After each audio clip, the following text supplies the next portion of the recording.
All right, welcome to the show, Keeley and Tracy Hubbard. Thanks so much for being here, both of you. Hey, Lucas, we're glad to be here. Glad to be here. Yeah, father-daughter team. And if for those who might not know you, can you just give us like a brief overview of your relationship, how you got into this together, and maybe why you started working together? Yeah, well, this is not our first rodeo. No. We've done business together before. We got a financial market background. My father's been a professional trader and hedge fund manager for over 20 years, and we used to own an education business where we taught people how to make better investment decisions within stocks, futures, Forex, options, all the financial markets. So we did that before, and we love working together. I quit corporate America 2 years ago to start my own companies, real estate being one of them, with my dad. So that's kind of my brief background. And Tracy, give yours. Well, like you said, I've been in the financial markets for 20 years. About 3 years ago, I started seeing some things in the financial markets that I didn't like. As far as number one, it's harder to make money going forward. So I started to look at diversifying myself into more hard assets. And so that's sort of why I started moving over into real estate, multifamily specifically. And then when I got into it, realized real quick that it takes a pretty good team to put something together like that. So I try to go around and find that talent.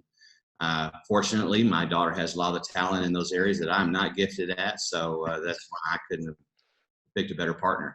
So That's awesome. Well, and this is part of the reason why I wanted to have you both on instead of just one or another. But Tracy, I know you talked a little bit about it, but your background gives you a unique insight into some of the fears that a lot of investors have when they first learn about real estate. They say, oh, that sounds great. Double-digit returns. That sounds awesome, but I'm scared. What if, and what happens when I sell? Or what would you say to a new investor that has all their money in, let's just say the stock market in general, but they want to try and diversify into real estate?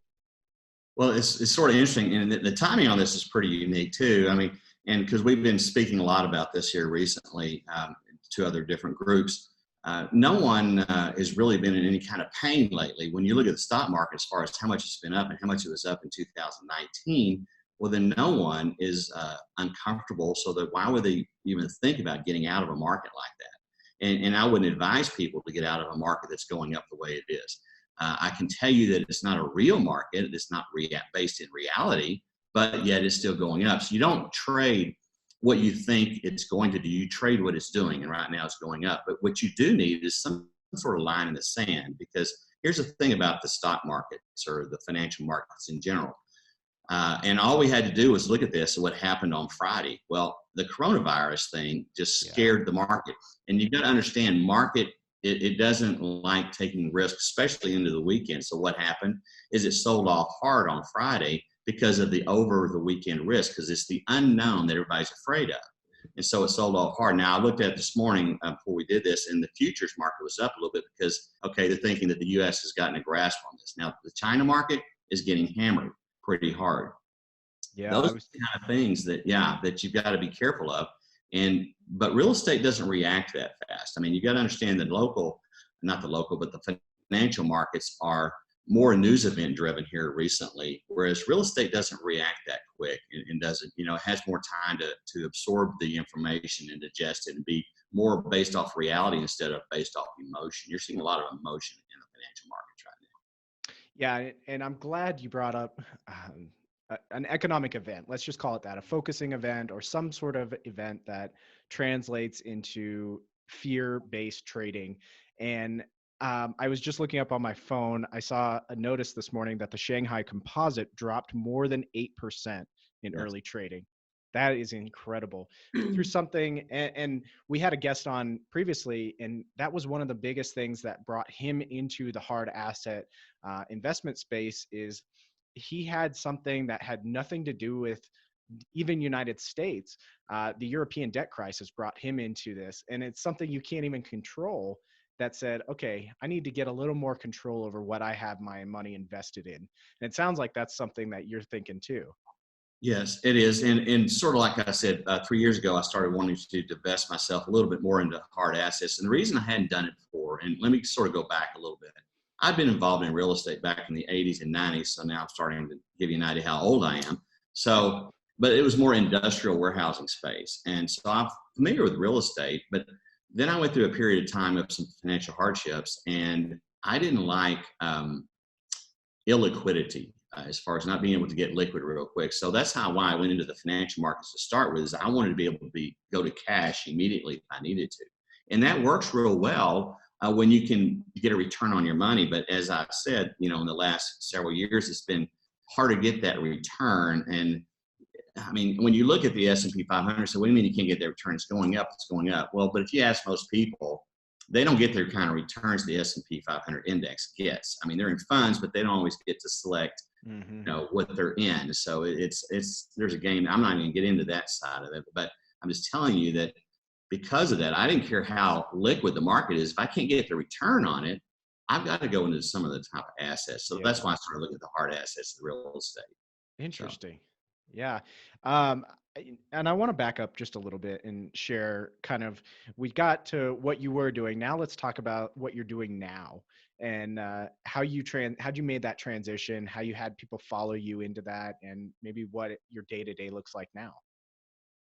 Keeley, you want to touch on that, or do you want me to? Yeah. I mean, like you mentioned, we started looking into real estate about 3 years ago, and we initially started, buying smaller multifamily. We bought a brownstone in Chicago, and we very quickly learned that it's difficult to scale. It's difficult to kind of give the supply that our investors would need, with that many properties, just doing smaller multifamily. So my dad found syndication, and once we realized, wow, we can take down apartment buildings, this was a great fit for our investors, for us, for the returns that our investors are looking for. When he's actively trading the markets, they're used to higher returns than what they would typically get in their 401k or their IRA. So, there is a standard of, when we say double-digit returns, that people are looking for. And if you're an investor out there and you're watching this, I think that's where a lot of baby boomers are finding themselves, that, they were promised by their financial advisor or somebody they met with years and years ago, and they start investing, that your accounts are going to be worth, 2.5 million or whatever that number is as you near 65. And they're not seeing those numbers because they've been through 2 market crashes in their lifetime. So a lot of them are playing catch up. And for them to be able to get those, numbers that they need for retirement and build their wealth and actually be confident that they can preserve it and not go through another market crash, which we all know is coming at some point. That's why they're looking at real estate, because they can get those double-digit returns and play catch up and feel better about their investments because they've got more clarity and transparency into what they're actually investing in. It's a hard asset. It's in an actual market. They can drive by it and see it versus, this mutual fund or this basket of stocks that, like we mentioned earlier, has, is very sensitive to news-driven things. So that's what we got into it. We, mainly for our investors, we wanted to help people, and we love multifamily because they love the returns. They feel safer with the investments. They're updated constantly on the business plan and what we have going on. And that's why we enjoy it. And that's why we transition this way. And as you mentioned, as we transitioned into multifamily, we quickly realized also, because of the kind of returns we're looking for, it was getting harder and harder to find that in the tier 1 markets. Because I looked at those for quite a while. And so that's when we started looking at some of the tertiary markets, the second and third tier markets. And that's pretty much where we settled in within the last year, is in the third tier markets. Yeah. The tertiary markets that got a bad rap probably about 2 years ago, everyone was saying, oh, you got to stay away from tertiary markets. Sure, there's some cash flow there, there's some yield there, but you really don't want to be there. Now, all this news is coming out at 2020 after NMHC had some forecasting on it. Marcus and Millichap had some forecasting on it, that all the money is now moving to tertiary markets for value add. So you guys were ahead of that. I know. And I saw those articles. Well, that's great, sort of, but now we've got company. Yeah, you got some competition now, but at least you have the foothold there now. Yes, exactly right. Exactly. Yeah. You touched on how you had some financial hardship that kind of steered you away from commercial real estate. It had to have been scary to kind of dip your toe back in the water after so long. What if other people are feeling that right now? They sense that we're at the top of the market. They sense there's another correction coming.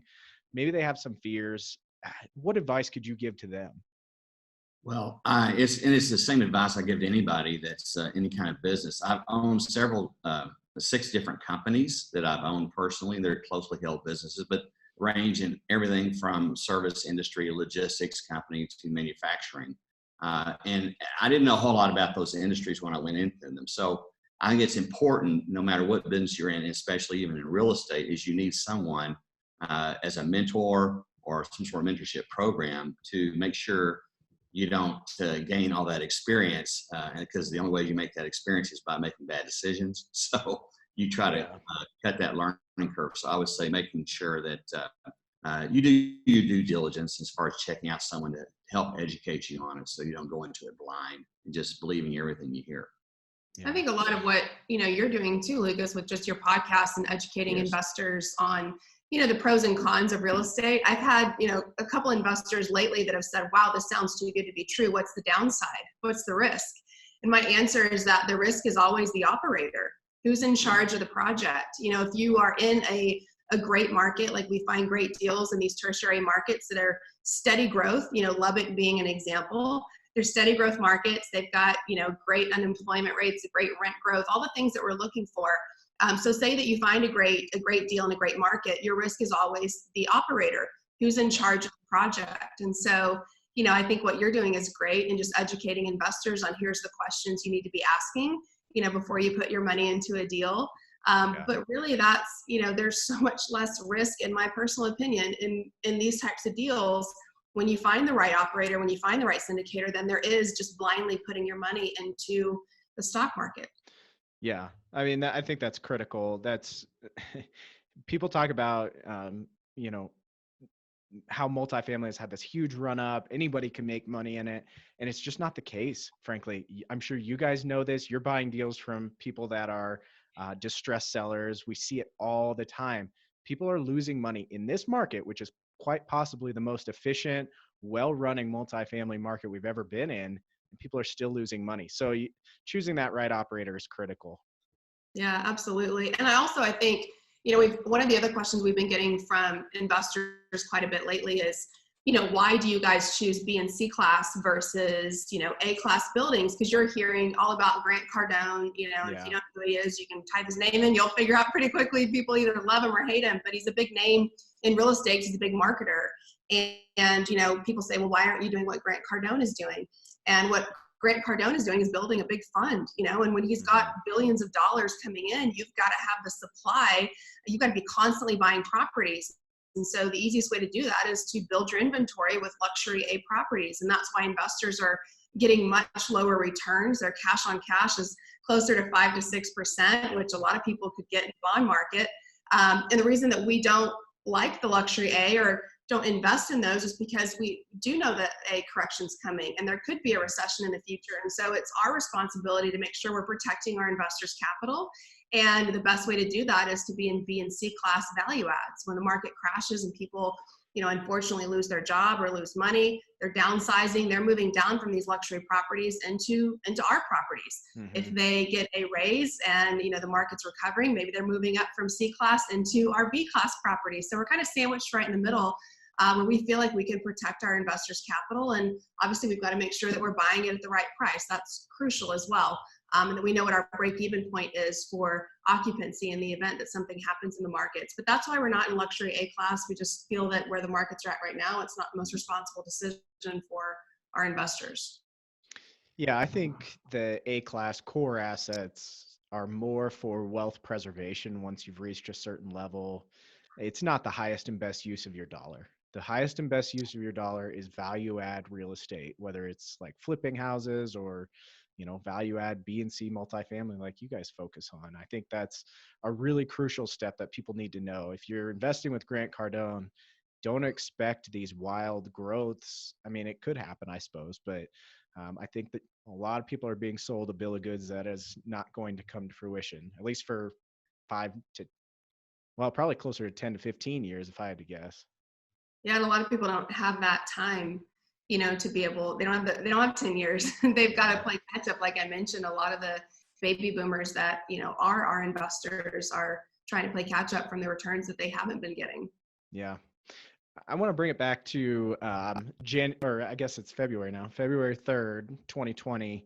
We have an election this year. We've had the coronavirus this year. We have, and you were talking about earlier how the market has just been steadily increasing. But I was trying to think the last time I heard about a tumultuous stock market was during the last presidential election, how everyone was predicting that it was just going to be this massive, recession, that everything. What do you think is going to happen to the financial markets this year? It's crystal ball time. Oh yeah. And no one's holding you to this, of course. Yes. Well, here's what I can tell you. I have no idea. So, and this is sort of funny. I get this question a whole lot when I used to travel a lot on the airplane. Then I tell people what I do. We chat a little bit, and they give me their stock picks because they bought Apple at one time. They thought they were professional. So, but then usually when you pull up to the gate at the plane, everybody grabs their stuff and stands up, so you can stand in the aisle for 5 minutes, and then to open the door to get off the plane. Well, during that awkward time, they've always got to get that last question. So, where do you think the market's going? And I'd always say, I have no idea. I know what direction it's heading, and I just trade the direction it's going and don't try to guess. Because anybody that makes market predictions, they're a liar or a fool because they don't. Yeah. Nobody knows. So all you can do is prepare for it. It's sort of like what I say, where's your line in the sand? I don't know where the markets are going, but there is event risk out there. I mean, this coronavirus thing is just a prime example of how it doesn't take much for a market. The market's looking for a reason to correct, and it doesn't. It's a knee-jerk reaction, but then it can sort of compound itself on top of it. I still don't think we're out of the woods yet on this until we know exactly the whole picture of what's going to do and how it's going to affect the world economy. Mm-hmm. And then we'll know more about as far as market directions go. But have that line in the sand. I mean, we've had some minor pullbacks right now, which you really need in a market anyway. At some point in time, though, it will roll over. And that's not when you need to be deciding, okay, should I get out? You should have made your decision a long time. And, this is not, this podcast is not a time to sit here and talk about, okay, when should I get out of the market and at what point, at what price? Well, that's a whole different thing, and I can't give someone advice on that over a podcast. But you need to make that decision now when you're clear of mind instead of making the decision from an emotional state. Because if you'll look at markets when they go up, at a nice, steady, usually a nice, even level. But when they come down 2 to 3 times as fast as when they went up. And the reason that is done that is because think about what drives markets up. What drives it up? It's an emotion. It's called greed. That's what drives markets up. Well, what drives markets down? Fear. Well, which is a stronger emotion? Fear is a stronger emotion. So that's why it's going to come down 2 to 3 times as fast as it went up. So that's what you got to be prepared for. So that's really interesting. I would think, I would add too in there that, like you mentioned, you don't want to be thinking about selling after the markets have already started crashing. And the reason that 2008 happened so fast is because at some point investors all just pile on. They're nervous, like it's time to sell, I got to get out. But when the market's down 10 or 15%, you freak out and call your broker. What you're probably going to hear is, oh, it's going to come back. You're going to be fine. It's just a minor pullback. And they're always going to say that because, they're incentivized to keep your money in the market. That's how they make their fees. So it's just a matter of, deciding. It's a tough question that you have to ask yourself, how much at this age, how much of my life savings can I afford to lose? And put that line in the sand. And I would also add on top of that you can't make the assumption that just because you want to sell today that you're able to actually get out of your mutual funds in your 401k or in your IRA. I would make some phone calls to your HR manager, whoever's the 401k director, and I would ask, if I needed to go to cash, whether it's, money market mutual funds or whatever that is, bonds, how quickly can I get out of my holdings or my stock funds? And I think you'll sleep better at night just having that information in hand and being prepared for it. People might think we're crazy, but we bought surgical masks for this whole coronavirus thing, which, I'm the daughter of a Marine here. So, I've been taught from a very young age that we're prepared for anything.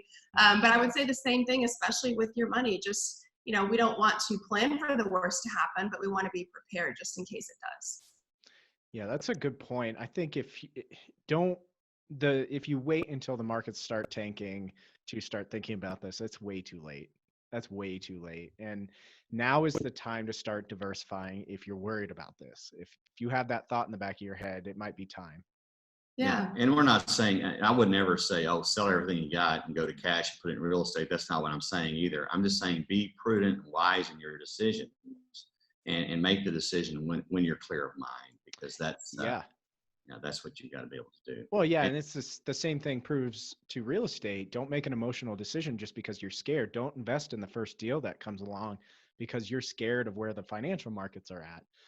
You could lose way more money in that than you could in the stock market. That's right. Yes, exactly. Well, I assume you guys are hearing from investors all over the place and you are able to address some of those fears. Are there any other fears that come up with you guys like that, maybe not financial markets? What are people saying right now? About multifamily in general, or Yeah. just everything? Yeah. What are some of the fears that you guys hear from new investors? One thing that, we get asked a lot is, who's going to be operating the property, who's managing the asset, who's executing the business plan. And that is an incredible question, that people should be asking any new investor. Like I mentioned before, the biggest risk is always the operator, in my personal opinion. So, when they hear that, it's Tracy, my dad, and it's, Mark Kenny, who we're partnered with, and he's got 6,500 units, as you know, and has done so many deals. It's important that, your syndicator, your operator has a powerhouse team behind them that's backing, the asset management. For us, and, you're aware of this, you're a big piece of this. We did $250 million in acquisitions last year with Think Multifamily. Our team did 4,300 units. So you want to be a part of a group that's got, a ton of experience, and the operators know what they're doing. So that is one of the questions that we get, is who's actually going to be executing the business plan. And one other thing too that keeps investors confident in what we're doing is we over communicate with them. So we sent, a recent email to them. We give them a once a month update. Sometimes it's more than that. But in our monthly update, we give them the detail all the way down to, the tiniest thing that we fixed the water well on property to reduce our landscaping costs this spring. I mean, it's like 20 bullet points in this email where they can see here's everything that's happening ever since we've taken over the property. So I think that helps put some of their, their concerns or their fears at bay. It's always the unknown. So the more that you communicate with them, the better. And that would be a quality that you want to look for when you're identifying a syndicator or an operator to invest with, is what's their communication like? Yeah, I just recorded a podcast last Friday, and that was the whole point of it. Was I had coffee with an investor, and he was invested in two different deals, and one was going okay, and the other one, he hadn't gotten a return yet, so he didn't really have anything to judge it against, but he automatically had a distaste for the one that was doing okay, and it was solely based on communication. That was his only justification for it. He didn't like the way one operator was communicating, but the other one over communicated, tons of pictures, tons of bullet points. And so he just had a better feeling about that. That's such a good thing. That's why I brought her on board. It wasn't your deal, so. Oh, well, no. Pitching you, but yeah, it really is a big fear, because what people assume if you're not telling them stuff is, oh, something's going wrong. If the worst. Over communicate, they assume the worst. Yeah. Right. Yes. It's sort of interesting too, and it comes back to sort of going back to the operator thing. A property we looked at, we're talking right across the street from one another. One property has 93% occupancy, doing well, hadn't even had rehabs, and actually have a little bit higher rents than the other property that's running about 80% occupancy. It's all management. It was pure management. It's just it was a management play. Obviously there's other things in there, but and that comes back down to the operator. So. Yeah. Are they choosing the right property management company? Like you mentioned before, there's even people in the multifamily space that they're syndicators or operators. They're not making the right decisions and really messing things up for their investors. And that's how we got, our most recent two properties, was because of a owner who selected the wrong property management company. So there's lots of crucial decisions that have to be made. And for any investor out there that's listening, I would say the more that you interview the syndicator, listen to podcasts like yours, Lucas, where you're educating them on the right questions to ask, the more comfortable they're going to feel as they identify who they should do business with. That's a great question. And that was actually the answer, or that was a great answer to the last question I have, which is, what advice would you give to someone who's scared? But I think that's it. Like, just interview a lot of people, educate, don't make emotional decisions. And I mean, that right there will save you a lot of money. Yeah. And I would say too, that there's a lot of weight to a gut feeling, at least in my opinion, because when people say, oh, I had a good gut feeling, or I had a bad gut feeling about this, it's your brain giving you a red flag, or, Yeah. a green flag, a stop or a go. And I think that when you're talking to a syndicator or an operator, you're asking the right questions. Ask the hard questions. And if they're telling you that there's no risk and everything's going to be amazing, then that's your biggest red flag there out of everything. So it's get to know people, get comfortable with who you're working with. I took a screenshot of an email that I saw, and it blew my mind. This particular multifamily operator said, are you interested in returns? At worst case, 10%. And I was like, that's not the worst case. The worst case is you lose all your money. Okay. And if your sponsor's not telling you that that's the worst case, you need to run. Like, it was baffling to me. But I had a very wise older gentleman in my younger business days give me some advice. He said, Tracy, I'm not always worried about return on my investment as I am a return of my investment. So I've always remembered that. Yeah, I think that's really, I think that's how a lot of people feel. It's preservation of capital first, then return second. Yeah. And does the operator have skin in the game is another great one. Are they invested in the deal themselves? Good point. And that's a question that we get a lot from investors. Are you guys invested in your deal? And we are. The general partnership and our last two properties are heavily invested. So we're all incentivized to make this thing work. And, we look forward to over delivering to our investors. That's our goal, is to maintain the Think Multifamily brand and name, and, ours individually as a company, and make sure that our investors know when they invest with us or with Think Multifamily that they're going to get a great return on their investment, and they're going to have fun doing it, and they're going to enjoy, the returns that are coming through, and feel confident about the decision they made. Oh, great. That's awesome. Well, we're winding down, but if people have questions, where can they reach out to you, or maybe something you want to point people to learn more about you guys? Certainly. Probably just our website. It's hubbardcapitalgroup.com. And there's a contact form on there that you can get a hold of us. And we'd love if you'd reach out. And we love talking multifamily, and you want to jump on the phone or have coffee if you're local, or do a Zoom call face to face. We're happy to do that too. Cool. All right. Well, thanks so much. I appreciate you both taking time and being on the podcast. It's great seeing you again. Yeah. Thank We'll you. see you guys soon. Awesome. Yes.